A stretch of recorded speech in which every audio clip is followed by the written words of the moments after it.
Welcome to the Fintech One-on-One podcast, episode number 332. This is your host, Peter Renton, chairman and co-founder of Lendit Fintech.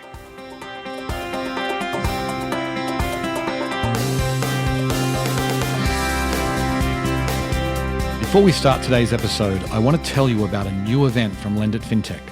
Nexus, the Dealmakers Summit, is all about making deals. We'll be bringing together a select group of venture capitalists, bankers, fintechs, and debt investors for 2 days of face-to-face meetings in Miami on February 7th and 8th. Also at Nexus will be Lendit's famous Industry Awards show, back in person for the first time since 2019. You can find out more about all our upcoming events at lendit.com. Today's episode was recorded at Lendit Fintech LATAM 2021. It features my interview with Angela Strange, who is a general partner at Andreessen Horowitz, also known as A16Z. The title of this conversation was The Biggest Untapped Opportunities in Latin American Fintech, and that gives you a pretty good idea of what we talked about. But we actually go also kind of in depth into why Latin American fintech has been so hot the last couple of years, what's driving all of the venture capital investment into the area. We talk about the Andreessen approach, what they bring to the table beyond just capital. Obviously, we talk about what areas of fintech Angela is most excited about right now. We go in depth in that. And we also talk about how a young fintech entrepreneur can get on Angela's radar. It was a fascinating interview. Hope you enjoy the show. Well, welcome to Lendit Fintech LATAM, Angela. Excited to be here. Thanks for having me, Peter. Okay, my pleasure. So let's kick it off. Why don't you just give a short intro? People probably know who Andreessen Horowitz is, but give a little intro to yourself and what your focus is there.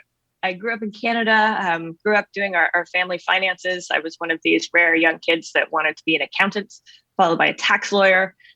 Luckily, I got talked into doing mechanical engineering, broader sort of math and sciences degree. And then I went to work for a consulting firm that was doing consulting for financial services, mostly so that they would pay for me to go to business school down in the US, which is what brought me down to Stanford in California.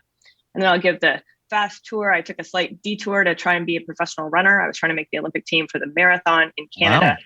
I did not get there, but that helped me discover venture because my part-time job when I was running was working with lots of different entrepreneurs and helping build like case studies for the business school on entrepreneurship. And from there, I decided I wanted to get a job in venture. I was lucky I got hired at a firm. I did that job for a couple of years and realized why everyone says it's better if you have some operating experience and something to offer the teams that you're going to be backing, which led me to leave and help start a company on the product side. I had originally left so I'd be a better venture investor. I discovered I loved product management. We got to grow that company. We got bought into Google. I got to run product for mobile Chrome at Google. And then everything kind of came together when a recruiter from Andreessen Horowitz found me. And this is now sort of 7 years ago. And they were looking for someone who'd done product, who had investing experience to come on over to their team. What used to be accounting and tax lawyer had now become a little bit of an early space called Fintech. And that is where I've been for the last several years, investing in all things financial services with a primary focus on sort of infrastructure, insurance, a little bit of real estate. When did you get interested in Latin American fintech and what brought you there? The credit for this mostly goes to my brother, the other Strange, who moved down to Brazil and one of the very early employees at Nubank and started their product team there. This is kind of an interesting story. So I think I'd been in Andreessen Horowitz maybe a year. And I was like, this is interesting. Everybody in the US is generally unhappy with their financial services. But then when you look at the customer acquisition costs, they're really, really high. So like they're unhappy, but they're not actively looking in a lot of ways to switch. And so I wrote this article with my partner, Alex Rampell, around inflection points. And it was like, how do you catch people at moments in time in their life? Like either they're getting a new job or they've just left college or they've just had a kid, or points in time when they might be thinking about changing their financial services. And therefore you can dramatically reduce your customer acquisition costs. And talking to the folks down at Nubank, they're like, or you could find a market with hundreds of millions of people that is dramatically underserved and build a 10x better product. And then it's just going to spread. And this was, still very early days, but Nubank had 1 million customers, all of which they'd gotten through word of mouth, which was, unheard of in the American market. And so this is what triggered large market, very underserved, tons of opportunity. And me and my partners have been investing in Latin America ever since. The Nubank story is amazing. I'm just looking through their S1 or the equivalent of their S1, just the $5 customer acquisition cost. That's what struck me. Amazing, right? Yeah. Yes. All the American fintech companies are jealous. It's kind of interesting, right? If you think of like distribution, infrastructure, regulation, like in the US, distribution really, really hard. Infrastructure easier because there's all these as a service companies. Regulation, it's defined, say it could use improvements in various ways, but you go down to somewhere like Brazil, infrastructure is hard, you have to build it yourself, but distribution, if you can get the product out the door, accelerates very quickly. Right. Are you focused primarily on Brazil and Mexico, or what geographies are you really looking at? All of LATAM. I think, as an entrepreneur, you have to decide on a large enough target market such that you can build a really big company. Right. And so if you start in Brazil or Mexico, right, like 210, 130 million people, arguably you don't need to leave that country to build a very large company. The best companies, even start in Mexico, they move to Brazil, start in Brazil, move to Mexico. But, there's 650 million people in the region, and great companies already have come out of Uruguay, population 3 to 4 million. Like you're not going to build the neobank of Uruguay, or you might, but you're probably not going to go for a whole lot of venture funding. And so what I think that is intriguing about entrepreneurs starting in smaller markets is that by definition, they have to have a plan to go to a much bigger market. So they're already thinking multi-country right from the outset. We very much look at both. Looking at the LATAM fintech market, it's really been a really interesting last 18 to 24 months. What do you think has changed when you're talking to entrepreneurs in the region? What is driving the momentum that LATAM fintech is seeing in the last couple of years? It's interesting. And I'd be curious on your and everyone is in the opinion in the ecosystem. Like to anyone who's been in the ecosystem, this has been just a steady momentum that's building, right? Whereas if you haven't been spending time, then it looks like all of a sudden everybody is looking to invest in Latin America and specifically Latin American financial services. So I'd break this into 3 parts. Like first on the demand side, and I mentioned this, like Latin Americans are dramatically underserved. Take Brazil, for example, the top 5 banks have 80% market share, and they maybe serve the top 10 to 20% of the socioeconomic pyramid. They're very, very profitable, like some of the highest ROEs in the world. So there's not a lot of chance they're going to be changing what they're doing anytime soon. And it's hard for incumbents to adapt. And then you just look like there's half the population is generally underbanked, fewer than a third have credit cards, right? So large population that doesn't have access to financial services.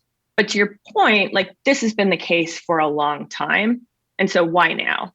I think it's primarily 2 reasons. So demand has been pretty much the same. Supply, and that's, many of the people in the audience here, smart entrepreneurs who deeply understand these markets, who are willing to start up de novo companies. And I think it's a couple things. Like now there are some large new fintechs in Latin America that show what's possible. And then 2, there's an increasing number, you could just talk about ecosystem maturity of people from Colombia that might have moved to the US or moved to Asia, and they've grown and scaled to fintech companies in other regions of the world. And they're taking that learning and they're bringing it back to markets that they understand really well. And then I think the third piece is just the supporting infrastructure is growing. Like there's more off the shelf infrastructure companies that you can use to get started. And then there's an increasing amount of supportive regulation in Mexico and Brazil, right? It's possible to get early licenses.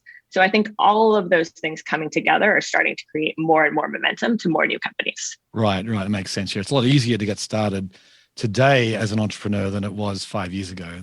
So then how is Andreessen sort of changing its approach given this, the new market dynamics there where there's more money flowing into the region? You've got more competitors, shall we say, going after the same entrepreneurs. So we think that there's a lot of opportunity in the region and are investing aggressively and even more. I think some of it is a continuation of our existing strategy. Like when we first started investing in the region, it was like, all right, what do we have to offer entrepreneurs given that we're new investors in the region? And our strategy was very much, well, let's take business models that we understand very well, where we've been early backers of a company that has scaled from zero, hopefully through IPO, and then find entrepreneurs that are doing, regional adaptations of those models and have a thesis about why those models would be even more successful and get in very much at the ground floor there. An example of that is we're investors in a firm, Buy Now, Pay Later, in the US. One of our early investments in Latin America was Adi, which is Buy Now, Pay Later, started in Colombia and now Brazil.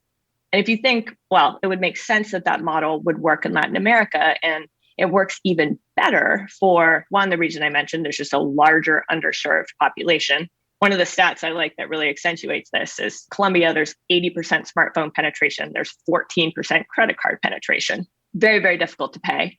And then on the merchant side, cart abandonment rates are some of the highest in the world, up to 80%, just because it's so difficult to pay. And so we got in very early with Adi, could use the learnings from a firm and some of the other fintechs that we've scaled, and that company is scaling up very well. Another analogy, we're an Open Door and Loft. We're not in Sonder in the US, but we're investors in Kasai because the founder, Nico, had a very strong thesis about why that business model works even better in Mexico and Brazil around being able to sort of lock up the supply landlord relationships, get better economics. So that's strategy one. And we're still doing that very aggressively across the region. To US, what's changed now that we've spent even more time there and we've got better networks, we've got better understanding, we're starting to go even earlier. And so we've done several really early seed investments in entrepreneurs that we've got to know over the years that are, mostly a presentation, haven't built much yet, but are pursuing business models and ideas that we understand that we think have a lot of potential in the region. What's the smallest check size you typically write for those young entrepreneurs? I've written everything down to 2 million. Yeah. Wow. Okay. Like if you're really, really early, right? Like I think the question I always ask early teams is, we're going to be partners over the long life of your company. And so, yes, you want to optimize this fundraise, but you actually want to optimize fundraising over the course of your entire company. And so what is the amount of capital that you need to raise such that when you go out to raise your Series A, you've proven what you think that you need to prove. And then given that it always takes a little bit longer, add, call it 20 to 30%. So I very much drive my check size off of what does the business actually need on a given stage. Right. So then when you look at the whole LATAM fintech landscape, where do you see the biggest opportunities today and where are you most excited? Infrastructure. The more boring your business, the more excited I am about you. So we go back, like what did it take to start a neobank in Brazil 7 years ago? Very different than what it looks like, say, in the US today, right? Like, oh, I just want to grab my know your customer off the shelf. Well, you can't really do that. You're building ID verification yourself. You're building fraud yourself. You're building all the payments. You're building the ledgering. Who's issuing your cards? Well, you're probably using an old provider, or maybe you need to build that yourself. So what is that entire stack? And how can we provide that as a service? And the reason why now that's pretty interesting, right, is initially the customers for said layers of the stack were just financial services companies and new fintech companies, and there's starting to be more. But the trend we're starting to see even more in Latin America that's already exploded in many regions around the world is consumer companies, other enterprise companies are adding financial services to better retain their customers, better monetize them. The example I often use is, Lyft and Uber have bank accounts for their drivers, makes them stickier, makes them stick around longer, they can get paid earlier. So the customers for said infrastructure companies could potentially be pretty much any company around. Like here in the US, it's different, but I see in Latin America, it seems that fintech companies get into completely unrelated areas like e-commerce or something like that, and vice versa. We've seen a little bit of it in this country, but mostly the financial services companies seem to stick to financial services and vice versa. Like the technology companies, while they've made some inroads, they certainly haven't done much in the way of gaining a foothold in financial services. Maybe that'll change in the future, but do you see that as something that makes it more interesting in Latin America? 100%. It's a little chicken and egg, right? I'm very fond of saying that every company will be a fintech company. It's a bit tongue in cheek, right? Because it's probably not 100%, but it does make sense for most business models to think of layering on some form of financial services. It's just, how do you do that if that's not your core competency. And so if there were very easy ways to add, like we have a company that's going to help add lending, and it's a very heavy lift right now to do that in Brazil. If you could get that as a sort of package with all of the compliance, with all of the licenses tailored to your needs in a box, you might see companies that are a little more incumbent-like, less tech-forward, start to do things like that. So it's both of those things are happening. Are you surprised that we haven't seen more fintech companies focus on Latin America? It feels like, look at all the big names in fintech, and you've got, apart from sort of some of the infrastructure type plays, it feels like the buy now, pay laters, the lenders, the digital banks, none of them are really trying to go down there yet. Are you surprised, or you think it's just such a different market that they should still focus on the US? As I'm often talking to our limited partners when I'm explaining, why financial services in Latin America, I'll ask all right, would you invest in the Google of Brazil?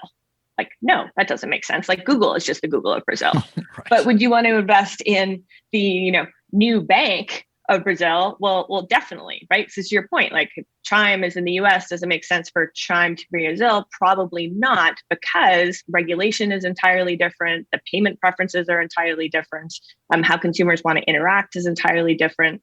So I think there's a dynamic in financial services where it's much more default local, whereas other consumer companies and other enterprise companies tend to be more default global, which sort of ties to your point of it's harder for a company that's very successful in a region, totally outside of Latin America that has nothing to do with those consumer preferences to come into that region versus a de novo company starting up that is steeped in all of the local nuances to build a really, really big business. And it seems like when I talk to the Latin American entrepreneurs these days, everyone, they want to attract the attention of Silicon Valley VCs or American VCs in general. But I feel like that's been something that is actually becoming more so as the region grows. Like every time you see a new funding round, it seems like there's an American VC that's either leading it or a major player in there. Do you feel like that's a good thing for the region? What are you providing that, apart from capital, I guess, that can really help these companies? I think it's great. I think CEOs and entrepreneurship teams should look to get, obviously, the best people around the table, the best investors, and we partner with local VCs, right? And so they are very strong and bring different things to the table, right? And so whereas a seed fund in Mexico would have a deeper network of local talent, could probably help better recruit, right? Whereas we will bring, obviously capital, but so will they. And so what do we bring? Knowledge of these business models and how they've scaled in different regions, just general company building expertise across a very large portfolio. Oftentimes scale from 0 to 1, 1 to 10, 1 to 100. How do you find that level of executives that has done that before? And there's an increasing number that are starting to be in the region, but oftentimes you find that you want to import them from around the world. Bringing that network and that expertise is something that we and other VCs also bring. So I think that there's an increasingly good partnership between venture capitalists in the region, venture capitalists in the US and around the world that are very much focused on LATAM. So then a last question. If there's an early stage entrepreneur in the audience, they really want to raise funding, want to get on your radar, how is it best for a new entrepreneur to get on your radar? Angela at a16z.com. Here's the thing, venture, the classic adage in VC is, well, you need to find a referral and network your way in and get someone to refer you in. And sure, that's helpful. And actually that's more helpful because if you're building a company, you probably want to be a historian and a student of exactly your space and the best people in your space and the best people that can help you grow. And so you want to meet those people anyways. And then, oh, by the way, they probably know a lot because they've done it before. They probably know a lot of VCs and they can be another helpful angle. But I think that's the advice that everybody gives. I would say don't underestimate the power of a really well-crafted cold email. I've met some of the best people that have just dropped into my inbox or Twitter or whatever, just out of the blue. And what have they done really well? It's just succinctly, who are you? What are you doing? Why are you doing what you're doing?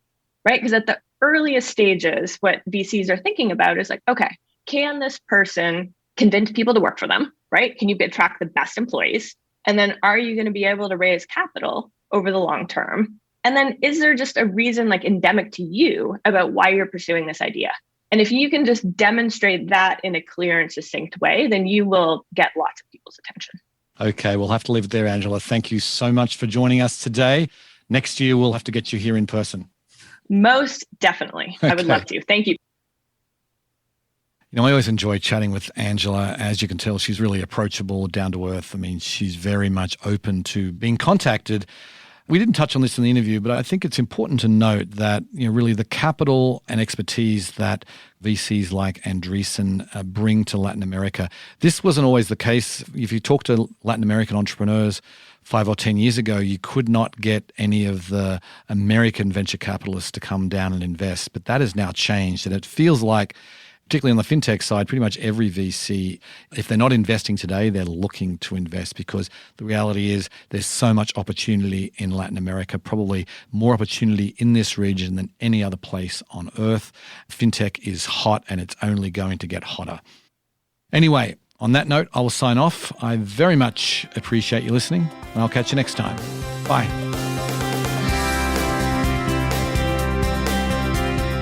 Before we go, I want to remind you about a new event from Lend It Fintech. Nexus, the Dealmakers Summit, is all about making deals. We'll be bringing together a select group of venture capitalists, bankers, fintechs, and debt investors for 2 days of face-to-face meetings in Miami on February 7th and 8th. Also at Nexus will be Lend It's famous Industry Awards show, back in person for the first time since 2019. You can find out more about all our upcoming events at lendit.com.